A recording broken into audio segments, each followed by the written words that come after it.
So, if you are like many others, you like going to Abercrombie Fitch to see half-nakedly clad men and women wearing around very tight shirts with very obscene things on the shirts. Now, don't get me wrong. Full disclosure, I worked at Abercrombie Fitch when I was in high school. Just so everybody knows. And yes, I was one of the greeter people that asked you, did you try our sexy shorts? I always had my shirt on though, America. Don't worry, I was not bare-chested. Not that it wouldn't be amazingly sexy for me to be bare-chested, but I wasn't.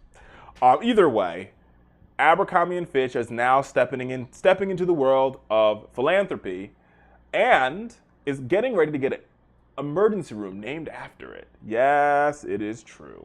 So Abercrombie & Fitch has made a large donation, over $100 million, to Ohio State University.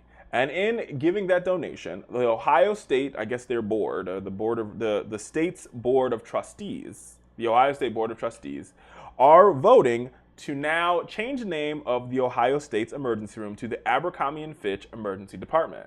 So, as cool as, I just think people are going to get confused. Imagine being in, at Ohio State and be like, hey, can you just, because you have to think about, the dumb, ditzy folks that you remember from college, right? Like the ones that went to Gelman and didn't open the book, or excuse me, Gelman is our library at GW, but the ones who went to the library and didn't open the book and sort of sat there and looked cute, and I was going to go to Abercrombie & Fitch, and what are you talking about, the emergency room at the store?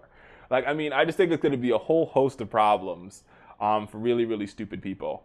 Or you're going to have really, really crazy tourists who come to visit Ohio State and end up at the emergency room looking for the store, or vice versa. People saying, we need to find the closest emergency room, and they type in Abercrombie & Fitch, and they end up at the mall and not at the emergency room. I think this is a great idea that Abercrombie Fitch is giving $100 million to science and helping people get better. But maybe we should just change the name of the emergency room, because I think people are going to get confused. Americans aren't the smartest people in the world. We already know that to be true. Come on, they elected Ted Cruz and Rand Paul and Mitch McConnell and George W. Bush.